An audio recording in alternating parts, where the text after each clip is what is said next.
Welcome to civils फोड़ो। आज हम देख रहे हैं यूपीएससी पीवाईक्यू सीरीज के अंदर मैक्रो इकोनॉमी में monetary policy. This is again very important chapter. इसके पहले हमने मनी एंड बैंकिंग देखा था। दिस इज मॉनेटरी पॉलिसी और मॉनेटरी पॉलिसी का इंपॉर्टेंस कितना है और कॉन्सेप्चुअली भी ये बहुत एक्चुअली इकोनॉमिक्स में अच्छी बात यह है कि कॉन्सेप्चुअली काफी सारे चैप्टर्स होते हैं जो बहुत इंटरेस्टिंग होता है पढ़ना और क्वेश्चंस भी वैसे आते हैं। या तो कॉन्सेप्चुअली क्वेश्चन आएंगे इकोनॉमी से या फिर करंट अफेयर्स के क्वेश्चन होंगे। तो करंट अफेयर्स में ऑब्वियसली कॉन्सेप्चुअल क्वेश्चन नहीं पूछे जा सकते, फैक्ट बेस्ड ही हो सकते हैं, पर एटलीस्ट इकोनॉमी के अंदर जो क्वेश्चंस पूछे जाते हैं majority of them are conceptual questions and that is the beauty. ये फैक्ट बेस्ड क्वेश्चंस नहीं पूछते, that is the main point. So आज हम देखने वाले हैं मॉनेटरी पॉलिसी और मॉनेटरी पॉलिसी के अंदर कुछ इंपॉर्टेंट चीजें मैं फिर से रिपीट कर दूं। Macro economy the biggest role plays in the economy paper. Indian economy में agriculture is the biggest player, right. और ये उसी का फिर बड़ा पार्ट है जो मैक्रो इकोनॉमी दिखाता है। यहाँ पे external sector is the biggest part, पर उसके लिए हमें मॉनेटरी पॉलिसी, मनी, बैंकिंग ये सब समझ में आना चाहिए। Then only go to the external part, external sector. ये इंडियन इकोनॉमी है जिसके अंदर agriculture plays the bigger part and उसके बाद followed by many other smaller parts. And this is our first question. ठीक है, पहला सवाल देखते हैं और ये अंडरस्टैंडिंग के लेवल से बहुत अच्छे सवाल होंगे यहाँ पे आज, क्योंकि जो मैंने सवाल किए हैं तो उनको देख के आई फेल्ट रियली गुड कि काफी अच्छे क्वेश्चंस हैं। Indian government bond yields are influenced by which of the following. Indian government bond yields, ठीक है, और बॉन्ड यील्ड के ऊपर बहुत सारे क्वेश्चन बहुत पहले भी पूछे जा चुके हैं और यूपीएससी 2021 का ये क्वेश्चन है। ठीक है, बॉन्ड यील्ड के ऊपर। Actions of the United states federal reserve, actions of the Reserve bank, inflation and short term interest rates. अब ये सब करने के पहले आपको पता होना चाहिए कि आखिर बॉन्ड यील्ड होता क्या है। ठीक है, सो सबसे पहले आपको ये समझ में आना चाहिए कि बॉन्ड यील्ड क्या है। मान लो कि अगर गवर्नमेंट को पब्लिक से पैसा चाहिए, ठीक है, अगर गवर्नमेंट को या फिर किसी भी कंपनी को पब्लिक से पैसा चाहिए तो वो क्या करते हैं कि या तो दे के go to the bank directly और आस्क फॉर लोन कि भैया हमें लोन दे दो, हमें एक बिजनेस रन करना है, या फिर वो पब्लिक से सीधे पैसा मांग सकते हैं। ठीक है, तो उसके लिए वो एक स्लिप्स बनाएंगे, ऐसा स्लिप बनाएंगे जो कि बॉन्ड जिसको कहा जाएगा XYZ प्राइवेट लिमिटेड। उसका वैल्यू होगा 100, टाइम होगा सपोज 5 इयर्स का, 5 साल बाद वो कंपनी वो बॉन्ड वापस फिर से खरीद लेगी और इंटरेस्ट रेट उस पर देगी 100 रुपए। जितना भी पैसा लगा के आप खरीदोगे उस पर 10% आपको इंटरेस्ट रेट, जब भी ये कंपनी खरीदेगी वापस 5 साल बाद, तो आपको उस पर 10% इंटरेस्ट रेट मिलेगा। अब वो बॉन्ड किसी के भी हाथ में, डज नॉट मैटर। ठीक है, वो बॉन्ड आप फिर से रीसेल भी कर सकते हैं, राइट। सो ये बात है। और मान लो कि उस समय बैंक रेट जो है वो 9% ही है, तो आप ऑब्वियसली बैंक में नहीं डालोगे पैसा, क्योंकि पब्लिक के पास भी तो ऑप्शन है कि वो अपना पैसा है तो बैंक में डाल सकते हैं या फिर बॉन्ड खरीद सकते हैं। तो बैंक में डालते समय देयर इज अ सिक्योरिटी कि भैया बैंक भागेगा नहीं, कंपनी चलेगी, डूब जाएगी, कितने दिन क्या है, वगैरह वगैरह बहुत सारी बातें होती हैं। सो यहाँ पे इंटरेस्ट रेट ऑब्वियसली ज्यादा मिलना चाहिए, तभी पब्लिक यहाँ पैसा डालेगी। तो इंटरेस्ट रेट जब ऊपर जाएगा बॉन्ड प्राइसेस नीचे आएंगी, ये आपको बस याद रखना है। अभी मैं बताऊंगा कैसे। इंटरेस्ट रेट जब नीचे जाएगा तो बॉन्ड प्राइसेस ऊपर जाएंगी। ना होता क्या है कि इंटरेस्ट रेट मान लो बैंक ने बढ़ा करके 9 से कर दिया 12%। इनिशियली इंटरेस्ट रेट बैंक का है 9%, बॉन्ड पे जो इंटरेस्ट रेट मिल रहा है वो है 10%। सो ऑब्वियसली आप बॉन्ड खरीदोगे, बैंक में पैसा नहीं डालोगे। पर सपोज कि बैंक ने इंटरेस्ट रेट बढ़ा दिया, क्योंकि ये तो 5 साल तक बढ़ेगा नहीं, इसका इंटरेस्ट रेट तो फिक्स्ड है फॉर 5 इयर्स। बैंक ने अभी बीच में इंटरेस्ट रेट बढ़ा दिया, तो अभी क्या, जिसने भी बैंक ये होल्ड करके रखा होगा बॉन्ड, उसको लगेगा कि मेरा पैसा तो 10% पे फंसा हुआ है, जबकि बैंक में मिल रहा है मुझे 12%, तो मैं बॉन्ड बेचता हूं। अब ये जाएंगे बॉन्ड बेचने। ठीक है, तो 100 रुपए का जो बॉन्ड जिसने भी खरीदा था, राइट, वो बॉन्ड अब ये इंसान बेचने जाएगा। तो अब अगर इन्होंने भी 100 रुपए में ही बेचा, ठीक है, तो जो बंदा अगेन जिसको 10% यहां पे मिल रहा है, वो इसको वो बॉन्ड तो खरीदेगा नहीं, क्योंकि अब सपोज वो कोई बायर है, उसको 10% यहाँ पे इंटरेस्ट मिलेगा 100 रुपए पे और 12% यहाँ, तो ऑब्वियसली वो ये वाला रूट नहीं लेगा, वो ये वाला रूट लेगा, वो जाएगा बैंक में पैसा डालेगा। तो ऑब्वियसली इसको भी एक अट्रैक्टिव प्राइस देना पड़ेगा। ठीक है, इसको भी अट्रैक्टिव प्राइस देना पड़ेगा। तो हम क्या करते हैं कि ये जो इंसान बेचेगा वो डिस्काउंटेड प्राइस पे बेचेगा। तो जो 100 रुपए में बेचना है, जो 100 रुपए उसका प्राइस है, वो मान लो अब बेचेगा उसको 80 रुपए में। ठीक है, 80 रुपीज में अब उसको बेचेगा। सो 80 रुपीज में जब उसको बेचेगा तो जाकर के हो सकता है कि इसको फायदा हो जाए। क्योंकि इसको ऑलरेडी डिस्काउंटेड प्राइस मिला है, तो अब उसको जो यहाँ पे 12% इंटरेस्ट मिलेगा वो यहाँ पे इसको ज्यादा मिल सकता है। सो मान लो कि 20 रुपीज का इसको फायदा होगा जब भी ये बेचेगा 5 इयर्स बाद, यहाँ पे 100 रुपए का बिकेगा। सो 20 रुपीज यहाँ पे होगा। सो 20/80 एंड ये तो काफी इंटरेस्ट हो जाएगा इंटू 100। सो ये 4/25। सो 20 नहीं, इसको 90 में भी बेचा जा सकता है, 80 नहीं 90 में भी बेचा जा सकता है, 90 से ज्यादा में बेचना पड़ेगा। सो द पॉइंट इज कि इसको डिस्काउंट करके बेचना होगा। सो डिस्काउंटेड प्राइस पे ये बेचा जाएगा इसके पास। सो यहाँ पे हमने क्या देखा कि अगर इंटरेस्ट रेट बढ़ता है बॉन्ड प्राइस कम हो जाता है। बॉन्ड जो अभी 100 रुपए का था वो कम होकर के 1992 समथिंग के पास जाएगा या फिर 88 के पास जा सकता है। ठीक है। So when bond prices sorry interest rate when goes up, क्योंकि इंटरेस्ट रेट बैंक का होगा, बॉन्ड प्राइस पे इंटरेस्ट रेट उसको नहीं काउंट करते। So bond prices will come down. उल्टा होगा, अगर इंटरेस्ट रेट कम होता है तो bond prices will go up, क्योंकि अब बहुत सारे लोग, क्योंकि अगर इंटरेस्ट रेट मान लो यहाँ पे 8% हो गया और 10% यहाँ पे मिल रहा है, सो ऑब्वियसली बहुत सारे लोग बॉन्ड खरीदना चाहेंगे, सो उस समय bond price will go up. ठीक है। सो ये पॉइंट होता है। तो इसका मतलब इंटरेस्ट रेट का डायरेक्ट लिंक तो है। ठीक है। उसके बाद अब एक होता है डेटेड सिक्योरिटी, एक होता है इक्विटी सिक्योरिटी। अब ये भी थोड़ी सी चीज, बॉन्ड को ही सिक्योरिटी भी कहते हैं क्योंकि वो उसी के जैसे काम भी करता है। सो डेटेड सिक्योरिटी में क्या है, डेट्स लिखे होंगे। ठीक है, कि कब आपको, आप जो पैसा दोगे तो कब आप उससे वापस ले सकते हो। इक्विटी सिक्योरिटी में यहाँ पे सिर्फ आपको इंटरेस्ट मिलेगा। ठीक है। इक्विटी सिक्योरिटी में क्या है, यहाँ पे आपको फायदा भी हो सकता, यहाँ पे ऑलवेज प्रॉफिट होगा। ठीक है, अगर इकोनॉमी स्टेबल रही तो यहाँ पे आपको शेयर मिलेगा। ठीक है, अगर कंपनी प्रॉफिट करती है तो आपको प्रॉफिट मिलेगा, अगर आप लॉस में जाते हो, कंपनी लॉस में जाती है तो आप भी लॉस में जाओगे, क्योंकि आपने इक्विटी ली हुई है, कंपनी के साथ साथ आप चल रहे हो। कंपनी डूबेगी आप भी डूबोगे, कंपनी ऊपर जाएगी आप भी ऊपर जाओगे। राइट, इसमें इंटरेस्ट नहीं मिलता। और एग्जैक्टली सेम चीज इसी प्रिंसिपल पे काम करता है इस्लामिक बैंक, जो शरिया के अकॉर्डिंग चलता है। उसमें भी इंटरेस्ट रेट, इस्लाम में इंटरेस्ट रेट लेना हराम है, ना ही लेना है ना देना है। नहीं तो आप इंटरेस्ट जो लोन लोगे उस पर इंटरेस्ट रेट मिले देना है आपको, नहीं जो आप डिपॉजिट करोगे उस पर। लेकिन आप इक्विटी शेयर रखते हो कि अगर आपकी वो जो बैंक है वो कहीं पे इन्वेस्ट करती है, वो डूब जाता है, सो लॉस आपका, प्रॉफिट भी आपका। ठीक है। सो ये तरीके से काम करता है। सो अब जब हम आएंगे इसके क्वेश्चन पे, तो अब हम देख सकते हैं कि यूनाइटेड स्टेट्स फेडरल रिजर्व, अब हमारा यूनाइटेड स्टेट्स से क्या लेना देना है बॉन्ड प्राइसेस पे। पर द पॉइंट इज कि अगर यूनाइटेड स्टेट्स ने अपना रुपया अपना अगर इंटरेस्ट रेट चेंज किया है, तो बहुत सारे लोग या तो इंडियन मार्केट में पैसा डाल सकते हैं या पैसा निकाल सकते हैं। जब पैसा डालेंगे तो यहाँ पे इंडिया में इंटरेस्ट रेट कम हो जाएगा, अगर पैसा निकालेंगे तो इंटरेस्ट रेट यहाँ पे बढ़ेगा, क्योंकि लोग पैसा खरीदना और में लोगों को पैसा चाहिए। तो उस केस में इंटरेस्ट रेट, इंडिया का इंटरेस्ट रेट इन्फ्लुएंस होगा, सो इसका असर होगा। Action reserve Bank of action के, अगर रिजर्व बैंक ने अगर इंटरेस्ट रेट बढ़ाया घटाया है तो ऑब्वियसली उसका भी असर होगा। और inflation, short term interest rates का भी असर होगा, क्योंकि इन्फ्लेशन बढ़ता है तो फाइनली बॉन्ड प्राइस भी घटना शुरू हो जाता है, क्योंकि फिर कोई खरीदेगा नहीं।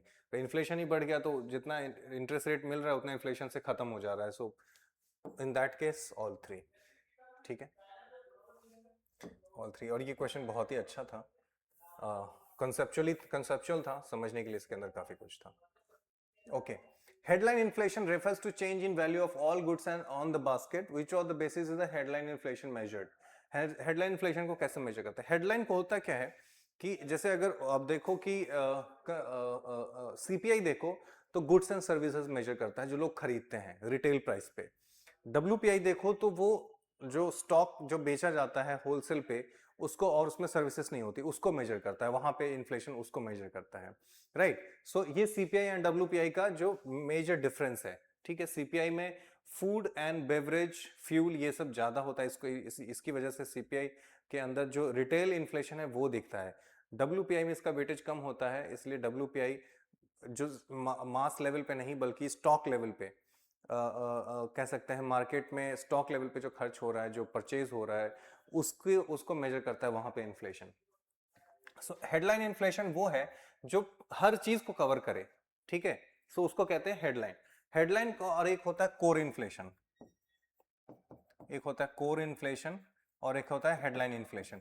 हेडलाइन इन्फ्लेशन में सारा कुछ इंक्लूड करके एक साथ जब मेजर किया जाएगा दैट इज हेडलाइन इन्फ्लेशन, और इसमें से अगर फ्यूल को हटा दिया जाए तो उसको हो जाता है कोर इन्फ्लेशन, क्योंकि फ्यूल इज वेरी वॉलेटाइल है ना, उसका क्रूड ऑयल बाहर डिपेंड करता है, बाहर के हमारे पास फ्यूल कितना है उस पे, सो इसलिए फ्यूल जब माइनस करोगे तो वो कोर इन्फ्लेशन हो जाएगा।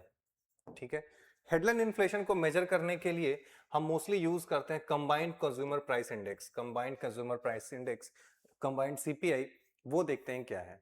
सबसे पहले हेडलाइन इन्फ्लेशन क्या है, total inflation in an economy, food, fuel and all the other community commodities.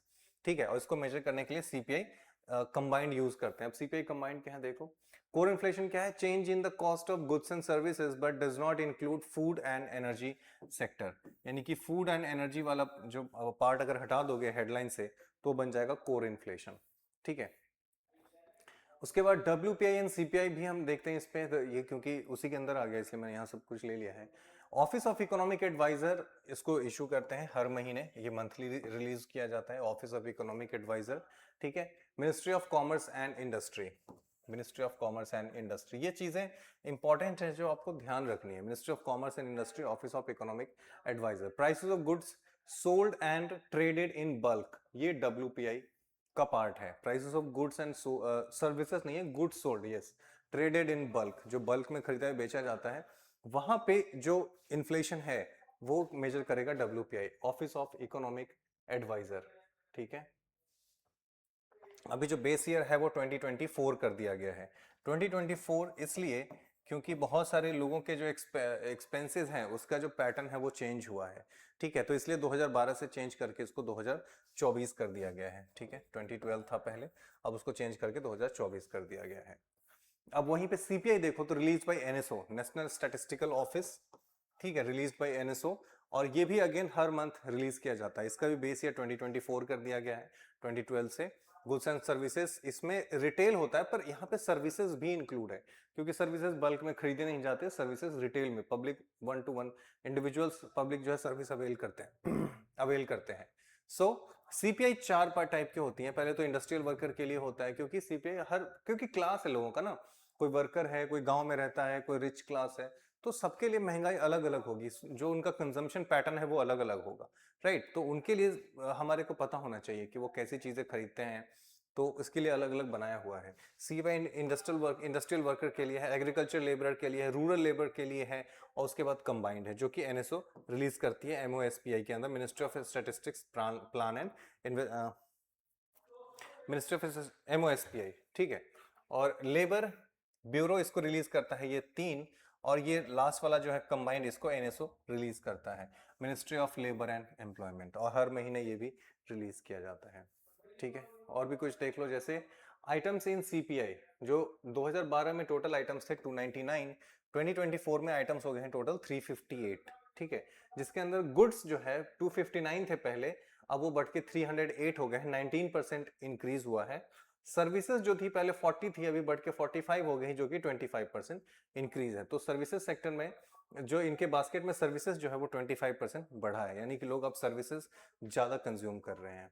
ठीक है, इसमें 6 डिविजन्स थे 2012 वाले में, अभी 24 वाले में 12 डिविजन्स हैं।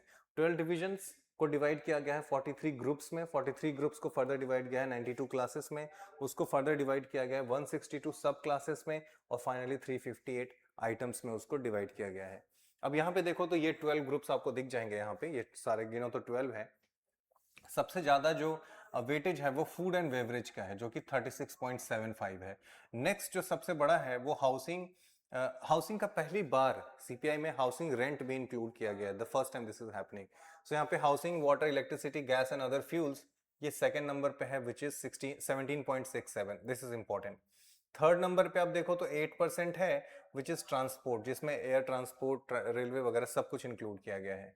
उसके बाद देखो तो 6.38 है, जो कि क्लॉथिंग एंड फुटवियर है।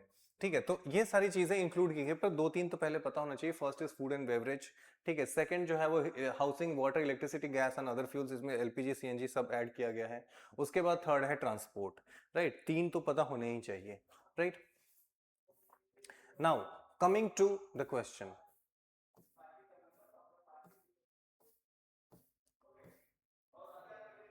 यस। तो अब क्या पूछा जा रहा है कि हेडलाइन इन्फ्लेशन, हेडलाइन इन्फ्लेशन को हम मेजर करते हैं कंबाइंड कंज्यूमर प्राइस इंडेक्स से, ठीक है। और वैसे जो भी हम इन्फ्लेशन मेजर करते हैं, नॉट हेडलाइन, जो हम इन्फ्लेशन मेजर करते हैं, that inflation is measured by CPI, consumer price index for, ये नहीं सिर्फ सीपीआई, कंज्यूमर प्राइस इंडेक्स से हम मेजर करते हैं। पहले ये डब्ल्यूपीआई से मेजर किया जाता था हेडलाइन इन्फ्लेशन, लेकिन अब उसको हटा करके कंबाइंड सीपीआई से मेजर किया जाता है। इसलिए बहुत सारे जगहों पे इसका आंसर देखोगे तो डब्ल्यूपीआई भी लोग बताते हैं, विच इज रॉन्ग। डब्ल्यूपीआई बहुत पहले यूज किया जाता था, बट नॉट एनी मोर, ठीक है। नेक्स्ट क्वेश्चन पे चलते हैं, इसके अंदर हमने काफी कुछ इंपॉर्टेंट चीजें देखी। Next question, this is the next one. Which one of the following is not a function of money? Money का function क्या नहीं है? Act as an intermediate in the exchange process. Obviously मुझे कुछ देना है किसी को या चाहिए मुझे, तो बीच में मनी एक ऐसी चीज है जो अगर मैं उसको पैसे दूं तो वो सर्विसेज या फिर कोई आइटम मुझे मिल सकता है। सो ऑब्वियसली मनी जो है वो as an intermediate of in the exchange काम करेगा। Act as a store of value, obviously आप पैसा जमा करते जाते हैं, मोटी रकम बनाएंगे तो आप उसका वैल्यू, मतलब जो आपने वैल्यू अर्न किया है उसको मनी के फॉर्म में स्टोर किया जा सकता है। Use as the unit of account, unit of account भी इसको यूज करते हैं। Use for regulating consumption, consumption regulate करना ये मनी का काम नहीं है, इसलिए D is the right answer. Broadly, both birth and death rates are low in which of the following stages of demographic transition mode? High in stationary, क्या पूछ रहे हैं? Birth and death rates are low, high stationary stage, ये पहला stage होता है, तो obviously इसके अंदर हाई डेथ रेट होगा, हाई बर्थ रेट होगा,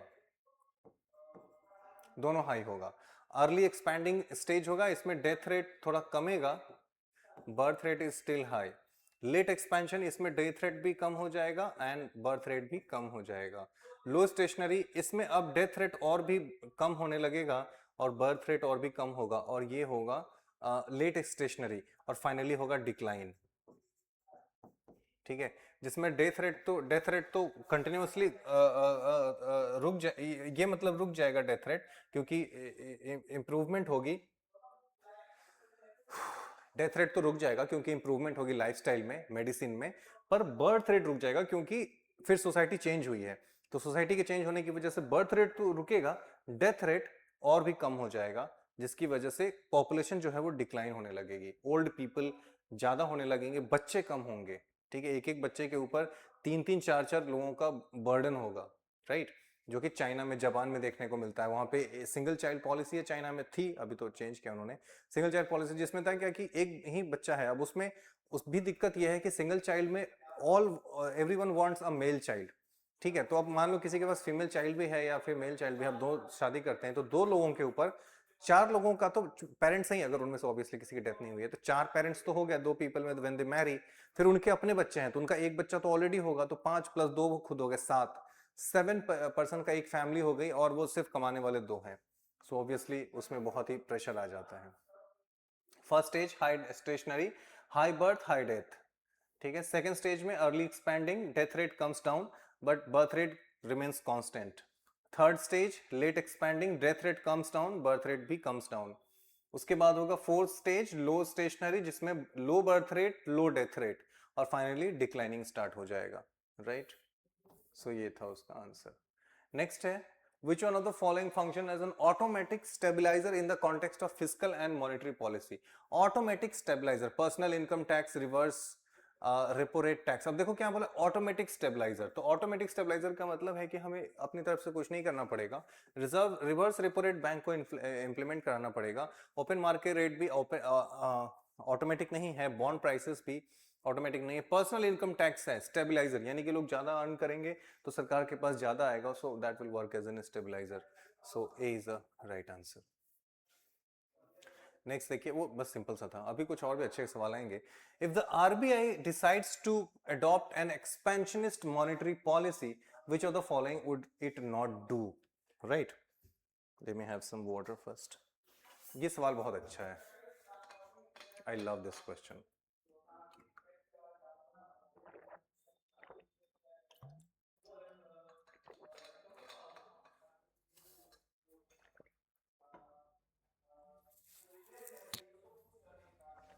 So, if the RBI decides to adopt an expansionist monetary policy, which of the following would it not do? Expansionist का मतलब होता है कि इंटरेस्ट रेट कम होगा, इंटरेस्ट रेट कम होगा, विल कम डाउन। तो पहले हम ये चेक कर लेते हैं कि किससे किससे इंटरेस्ट रेट कम होगा और फिर उसको हम आंसर से आउट कर सकते हैं, क्योंकि पूछा है नॉट। ठीक है, तो cut and optimise the statutory liquidity ratio. Statutory liquidity ratio जब आप कम करेंगे तो बैंक्स के पास ज्यादा फंड होगा, तो दे इजिली वो इंटरेस्ट रेट, फंड ज्यादा हो गया, सप्लाई ज्यादा, तो ऑब्वियसली इंटरेस्ट रेट कम हो जाएगा, तो ये तो इंटरेस्ट रेट कम करेगा। Increase the marginal standing facility rate. Marginal standing facility rate अगर आप बढ़ाते, मार्जिनल स्टैंडिंग फैसिलिटी रेट क्या होता है कि जब बैंक्स के पास सारे ऑप्शंस बंद हो जाते हैं पैसे के लिए, तो उस समय वो जाते हैं मार्जिनल स्टैंडिंग फैसिलिटी रेट से पैसा लेने के लिए, और वो रेपो रेट से ऊपर होता है। ठीक है, तो इंक्रीज अगर कर देंगे तो बैंक्स के पास पैसा कम होगा, तो उस समय इंटरेस्ट रेट कमेगा नहीं बल्कि बढ़ेगा। सो ये नहीं होगा, यानी कि ये हमारे आंसर में होगा। Cut the bank rate and repo rate. Bank rate and repo rate जब आप कम करोगे तो मार्केट में ज्यादा पैसा जाएगा, तो इनसे इंटरेस्ट रेट कम होगा, तो इससे इंटरेस्ट रेट कम होगा।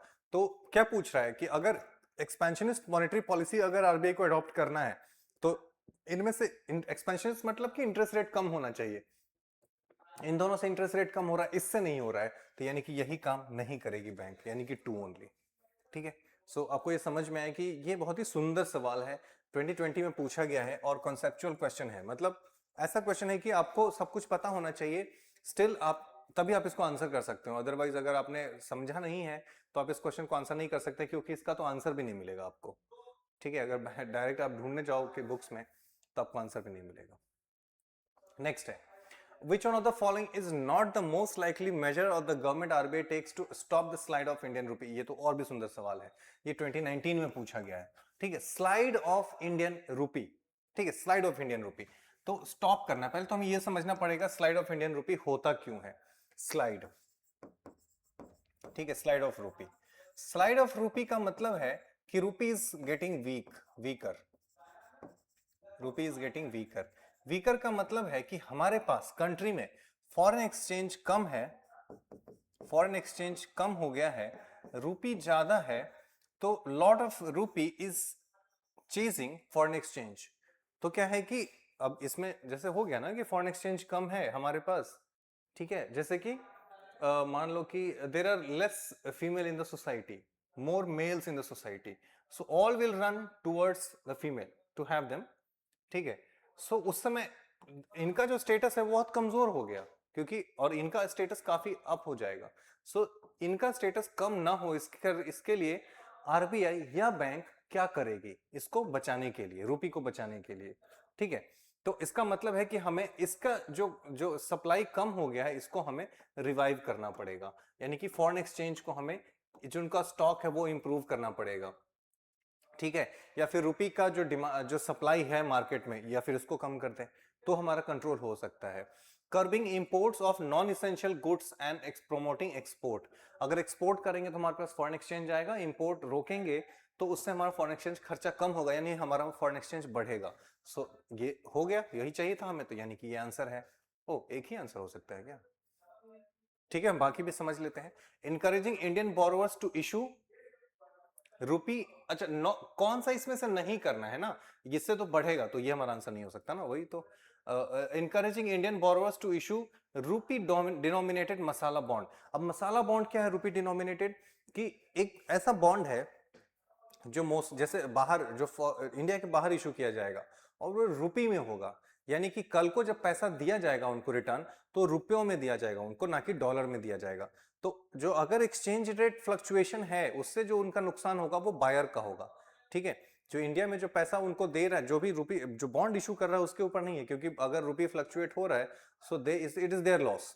ठीक है, अगर डॉलर पे देते हैं तो डॉलर फ्लक्चुएट, मतलब डॉलर के अगेंस्ट अगर रूपी वीक होता है तो फिर हमें ज्यादा पैसा दे करके डॉलर खरीद के उनको देना पड़ेगा, so that is our loss. पर इसीलिए मसाला बॉन्ड जो है वो रूपी डिनोमिनेटेड होता है, तो ये हमारे लिए सेफ है। तो उससे क्या है कि हमारा फॉरेन एक्सचेंज बचेगा, तो ऑब्वियसली ये भी काम करेगा, हमें बचाना है अभी पहले। Easing condition relating to external commercial borrowing. External commercial borrowing का मतलब कि कोई भी प्राइवेट कंपनी है उनको पैसा चाहिए तो वो इंडिया से बाहर से भी ओन मतलब कह सकते हैं लोन रेज कर सकते हैं। सो उसके लिए कहते हैं कि अगर ईजिंग कंडीशंस मतलब उसको इजी कर दिया जाए, तो बाहर से फंड ला सकते हैं, बाहर से जाएंगे तो ऑब्वियसली उनको डॉलर ही मिलेगा, तो उससे भी डॉलर इंप्रूव होगा या फिर फॉरेन एक्सचेंज इंप्रूव होगा, तो ये भी है। Following an expansionary monetary policy, expansionary monetary policy में मैंने जस्ट अभी पिछले क्वेश्चन में बताया कि उसमें इंटरेस्ट रेट कम किया जाता है। इंटरेस्ट रेट कम करने का मतलब है कि मार्केट में पैसा और डाला जाएगा, सब रुपये की सप्लाई बढ़ेगी।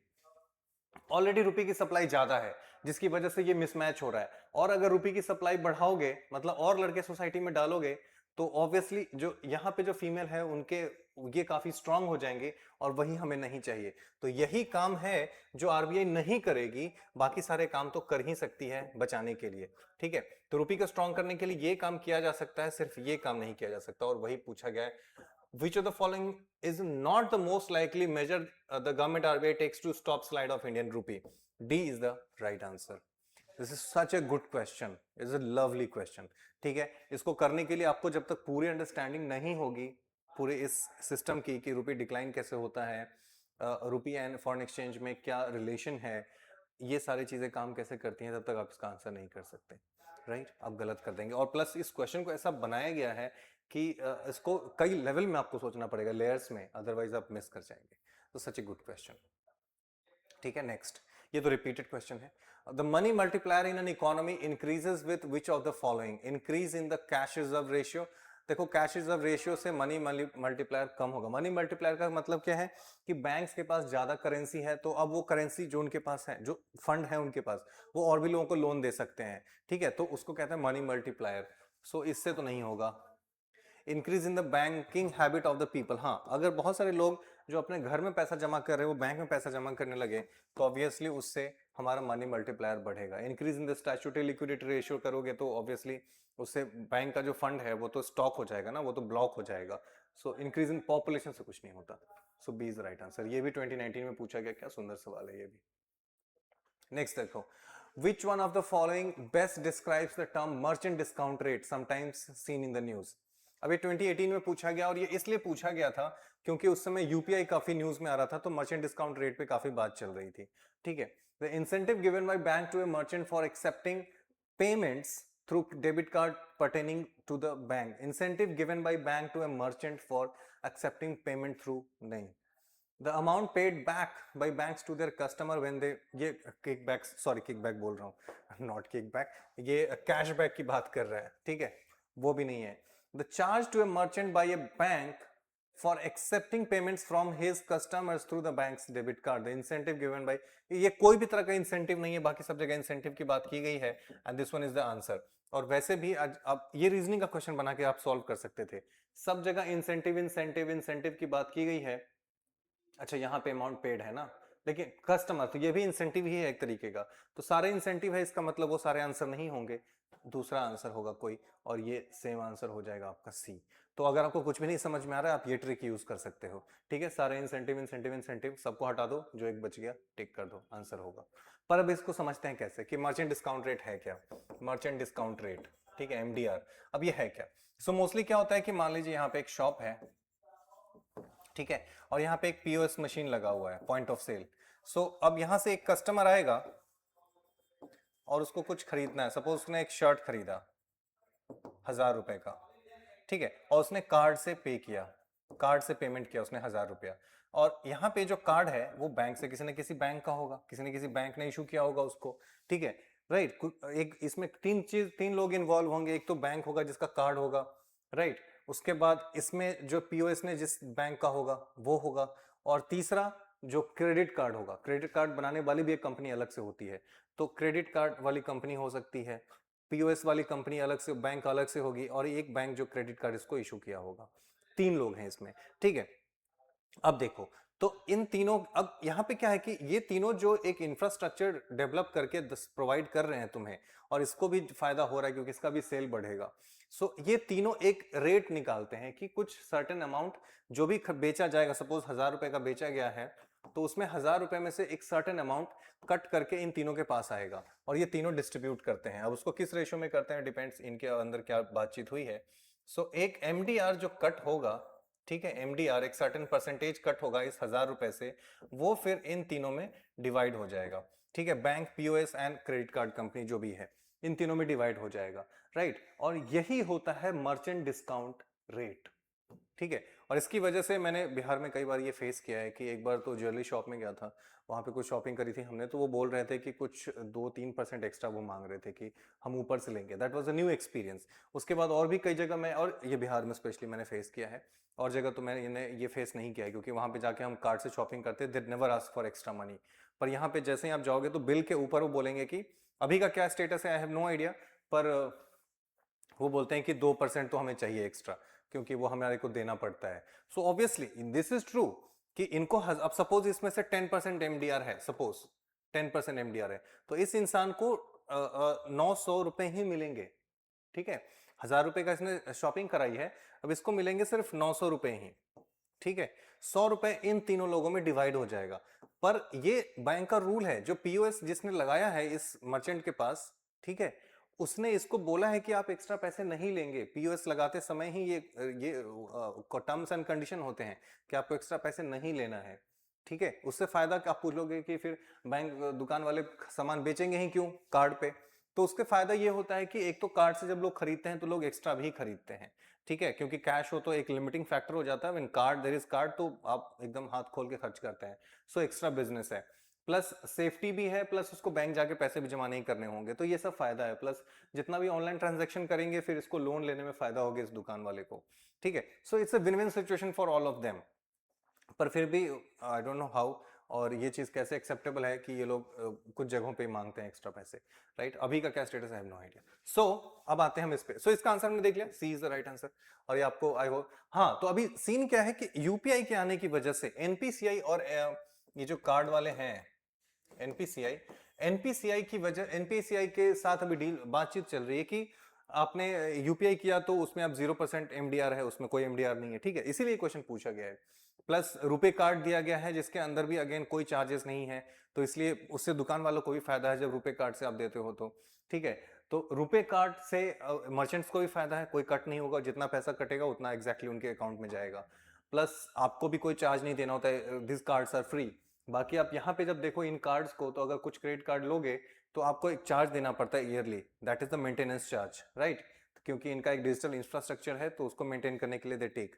ऊपर से कुछ ऐसे प्रीमियम कार्ड्स भी होते हैं जो जिनका मर्चेंट डिस्काउंट रेट और भी ज्यादा होता है, राइट। सो वो उसी एक्स्ट्रा पैसा जब ये कट करते हैं इन दुकान वालों से, उसी से आपको फ्री लॉन्च देते हैं या फिर पॉइंट्स देते हैं, ठीक है। So this is how it works. तो अभी एनपीसीआई के साथ चल रहा है कि आप कुछ तो रखो मिनिमम, कुछ प्राइस तो रखो, इसकी वजह से ये कार्ड वाले बहुत परेशान है कि हमारा तो बिजनेस ही बंद हो जाएगा। तो this is MDR, right? Which of the following statements is are correct regarding monetary policy committee? It decides RBI's benchmark interest rates, that is true. It is a 12 member नहीं, 6 members body, और every year नहीं, every 4 years, 4 साल के लिए होता है। It functions under the chairmanship of Union Finance नहीं, RBI का गवर्नर होते हैं, so only one।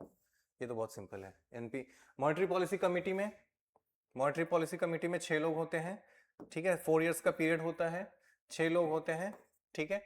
3 from RBI, RBI 3 होंगे गवर्नमेंट नॉमिनेटेड, ठीक है।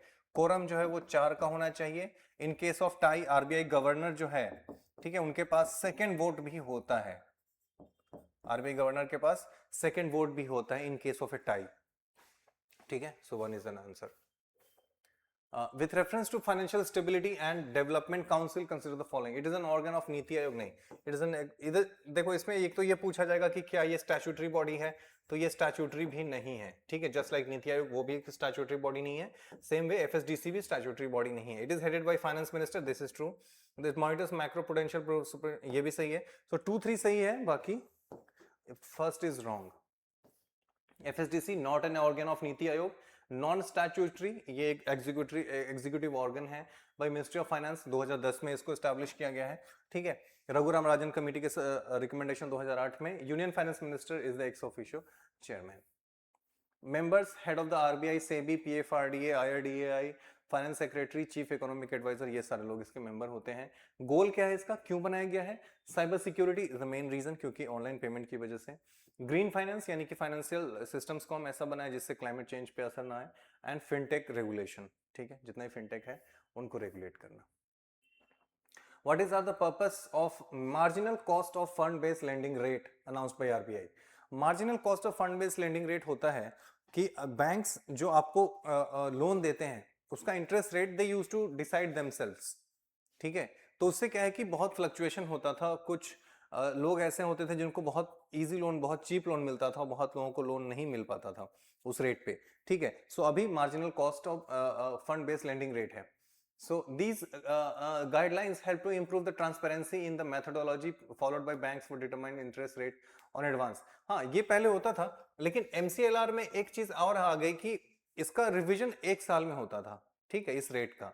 सो जैसे ही रेपो रेट अगर कट किया गया है, आरबीआई चाहती है कि मार्केट में जो पैसे का फ्लो है उसको चेंज किया जाए, तो रेपो रेट कट करेगी, पर वो रिफ्लेक्ट होने में इट विल टेक टाइम, पर इसीलिए मार्जिनल कॉस्ट जो है उसको चेंज करा जाएगा, ठीक है।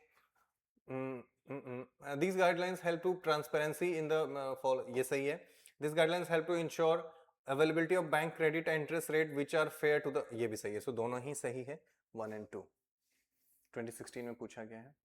When the Reserve Bank of India reduces statutory liquidity ratio by 50 basis points, which are the following likely to happen? India's GDP growth rate increases drastically, ठीक है। SLR से चेंज करने से स्टैट्यूटरी लिक्विडिटी रेशियो से GDP नहीं बढ़ जाएगा drastically, ठीक है। Foreign institution investors may bring more capital into our country, scheduled commercial banks में cut their lending rates, it may drastically reduce the, drastically वाला वैसे ही काट दो, अब क्या बचा, दो। Foreign institutions investors may bring more capital into our rate, ये तब होगा जब आप इंटरेस्ट रेट्स बढ़ाओगे, जब इंटरेस्ट रेट ज्यादा दोगे तब लोग आके पैसा इन्वेस्ट करेंगे आपके पास। आपने स्टैट्यूटरी लिक्विडिटी रेशियो को क्या किया, रिड्यूस किया है, मार्केट में पैसा ज्यादा आएगा, बैंक के पास ज्यादा पैसा होगा तो वो ज्यादा लेंड कर सकते हैं कम रेट पे। सो शेड्यूल कमर्शियल बैंक्स में cut their lending rates, C is right answer, ठीक है। नेक्स्ट है, with reference to Indian economy consider the following: bank rate, open market, public debt, which of the following is the components monetary policy में ये सब कुछ नहीं करता, 1 and 2, ठीक है। Bank rate and open, bank rate वो है जो लॉन्ग टर्म में आरबीआई बैंक्स को लोन देती है, रेपो रेट शॉर्ट टर्म के लिए होता है, with in 1 year, bank rate more than 1 year. In the context of Indian economy, which of the following is a purpose is statutory liquidity, statutory reserve requirements? Statutory reserve requirements का मतलब हो गया CRR plus SLR, ठीक है, दोनों। To enable the central bank to control the amount of advance the banks can create, ये बात सही है। To make the people's deposit with banks safe and liquid, हाँ ये भी बात सही है। To prevent the commercial banks from making excessive profit, नहीं ये नहीं चाहती बैंक, मतलब इसका मतलब ये नहीं है कि बैंक्स ज्यादा प्रॉफिट ना अर्न कर ले इसलिए हम उसका रेट सीआरआर एसएलआर बढ़ा देते हैं, ऐसा नहीं है। सो 3 गलत हो जाएगा, तो 3 गलत है, 3 गलत है, 1 2 सही है, तो पहले ही सही हो गया। 4 भी गलत है, to force banks to have sufficient vault cash to meet their, vault cash जो एसएलआर है वो वॉल्ट कैश होता ही नहीं है, ठीक है। SLR is not vault cash, वो गवर्नमेंट सिक्योरिटीज के फॉर्म में होता है, तो उससे वैसे भी कोई फर्क नहीं पड़ेगा। सो 1 and 2 is the right answer. Next है, marginal standing facility rate and net demand and time liability sometimes appear in news. Marginal facility rate मैंने पहले बताया जिससे बैंक आपको लोन देती है, ठीक है। सॉरी नहीं, marginal facility rate is a different thing. Marginal standing facility rate ये वो है जिसमें जब बैंक्स जब अपने सारे ऑप्शंस एग्जॉस्ट कर लेते हैं तब अगर उसको बैंक आरबीआई से पैसा चाहिए, then under this they can seek loans, ठीक है। और ये रेपो रेट से हमेशा ऊपर होता है, तो ये है marginal standing facility rate. Net demand and time liability का मतलब होता है कि जो लोगों ने पैसा जमा किए हैं, ठीक है, वो होता है डिमांड, एंड टाइम लायबिलिटी यानी कि अगर कोई ऐसा मान लो कि फिक्स्ड अमाउंट है, एफडी है, तो उसके लिए भी एक टाइम पीरियड होता है कि इतने टाइम पीरियड तक ये चलेगा, उसके बाद पैसा वो लोग आएंगे लेने। सो उस, और दूसरा नेट, इसलिए यहाँ पे नेट वर्ड इसलिए यूज किया है क्योंकि बैंक में आपने पैसा जमा किया और कुछ पैसा बैंक भी दूसरी जगह जमा करती है, दूसरे बैंक्स में, टू अर्न प्रॉफिट। सो इसलिए नेट कहते हैं उसको, उनका डिफरेंस। सो बैंकिंग ऑपरेशंस में communication, networking, military, supply demand of agriculture नहीं, बैंकिंग ऑपरेशन में। ये तो यूपीएससी में पूछा गया 2014 में, काफी सिंपल सा है। ये है रेपो रेट 525, अभी जो रेट करंट चल रहा है। MSF marginal standing facility rate 5.5 यानी 0.25 ज्यादा है इससे, क्योंकि पीनल रेट होता है, ठीक है। एसएलआर 18%, सीआरआर 3%, और ये सारे के सारे net demand and time liabilities के ऊपर ही जज किए जाते हैं, ठीक है। consider the following as liquid assets: demand deposit with banks, time deposit, saving. Correct the correct sequence of these assets in decreasing order of liquidity. Currency का सबसे ज्यादा होगा, जब डिक्रीजिंग पूछा है तो सबसे ज्यादा पहले, तो ये दोनों नहीं होंगे, 4 4। उसके बाद टाइम डिपॉजिट सबसे कम होगा, सो 2 लास्ट में होगा, सो डी। टाइम डिपॉजिट मतलब टाइम फिक्स्ड है कि इतने टाइम के बाद ही आपको मिलेगा, राइट, पैसा आप लेने होंगे। नेक्स्ट है, in the context of Indian economy open market operations refer to borrowing by schedule banks from the RBI, lending by commercial banks to industry and trade purpose. In the context of Indian economy open market operations refers to, open market operation वो चीज होती है जब RBI को market में money supply change करना है, ठीक है, या तो बढ़ाना है या घटाना है, उसके लिए। Borrowing by schedule banks from the RBI, lending by commercial banks to the industry and trade, purchase and sale of government securities by RBI, this is open market operation. या तो वो सेल करेंगे या खरीदेंगे, so that is open market operation. Next है, priority sector lending by banks in India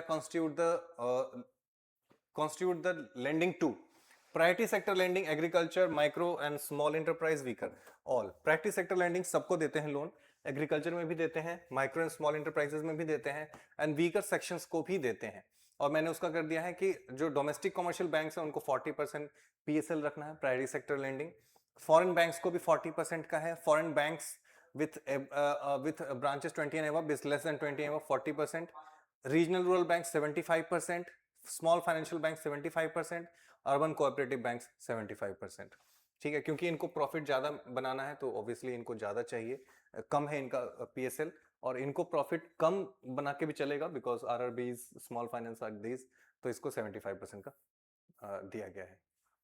उसके बाद sector में देखो तो एग्रीकल्चर में 18% का जाना चाहिए, एग्रीकल्चर सेक्टर को जितना भी 40% वो देंगे उसमें से 18% एग्रीकल्चर में जाएगा, 10% स्मॉल एंड मार्जिनल फार्मर्स को जाएगा, माइक्रो एंटरप्राइजेस को 7.5% जाएगा, एंड वीकर सेक्शन को 12% जाएगा, राइट। सो ये डेटा भी इंपॉर्टेंट है, 18, 10, 7.5, 12, ठीक है, ये भी आपको ध्यान रखना है। नेक्स्ट है, an increase in the bank rate generally indicates that, bank rate बढ़ा है तो इसका मतलब है market rate of interest rate is likely to fall. नहीं, अगर बैंक रेट बढ़ा है इसका मतलब बैंक को लोन हायर इंटरेस्ट रेट पे मिलेगा, तो मार्केट में इंटरेस्ट रेट और बढ़ेगा, फॉल नहीं होगा। Central bank is no longer making loans to, central bank is following an easy money, नहीं, central bank is following a tight money. जब भी इंटरेस्ट रेट बढ़ाया जाएगा टाइट मनी, इंटरेस्ट रेट कम किया जाएगा easy money, simple as that, ठीक है। So D is the right answer. Which of the following measures would result in an increase in the money supply in the economy? ये भी UPSC का 2012 का, money supply किससे बढ़ेगा, let's see. Purchase of government securities from the public by the central bank, यानी कि central bank जो है पब्लिक से गवर्नमेंट सिक्योरिटीज खरीदेगी, इसका मतलब कि बॉन्ड्स जो है वो खरीदेगी, पैसा जाएगा मार्केट में, तो इससे मनी सप्लाई बढ़ेगा। Deposit of currency in the commercial banks by public, अगर बैंक्स में पैसा आएगा तो मनी सप्लाई बढ़ेगा। Borrowing by the government from the central bank, government के पास पैसा आता है तो गवर्नमेंट खर्च करेगी मार्केट में, तो मनी सप्लाई बढ़ेगा। Sale of government securities, sale जब आप करोगे तो आप क्या करते हो कि उनसे पैसा ले रहे हो, कि आप उनको बॉन्ड्स दे रहे हो, बोलो पैसा जमा करो हमारे पास, तो ये तो मनी सप्लाई कम कर देगा। सो 1 2 3, 1 2 3 कहां पे है?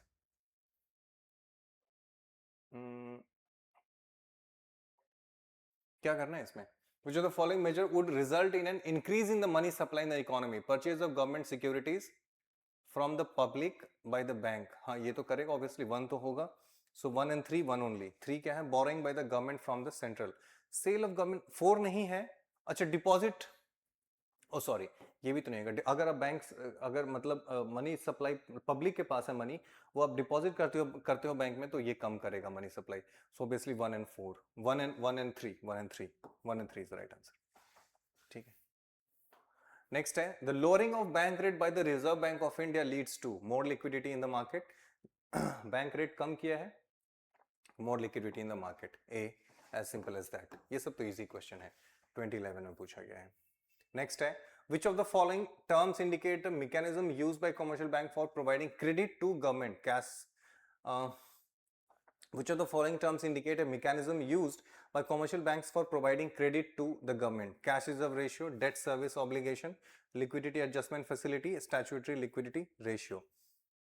Providing credit to the government, cash reserve ratio, cash credit ratio नहीं, स्टैट्यूटरी लिक्विडिटी ये तो बैंक से, लिक्विडिटी एडजस्टमेंट फैसिलिटी ये जो है लिक्विडिटी एडजस्टमेंट के लिए करते हैं.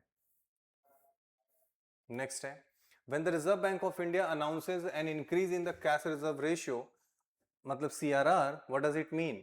The commercial bank will have less money to lend, obviously. The Reserve Bank of India will have less money to lend. The Union government have less money. The commercial bank will have more money, नहीं, less money. CRR बढ़ाओगे तो obviously banks के पास कम पैसा बचेगा lend करने के लिए. So A is the right answer. So with this हमने यहाँ पे देखा, this chapter was about money supply. ठीक है, और यहाँ पे हमने काफी कुछ क्वेश्चंस देखे हैं जो कि बहुत ही सुंदर है, बहुत अच्छे क्वेश्चंस, कंसेप्चुअल क्वेश्चंस थे, most of them were conceptual questions. ठीक है, एक दो को छोड़ दिया जाए तो. So these questions were really nice, good question, जो कि हम कह सकते हैं कि कंसेप्चुअल क्लैरिटी के लिए काफी अच्छी चीज है अगर आप इसको रिवाइज करते हैं तो. Right, so with this I am signing off, see you in the next video, take care, bye bye.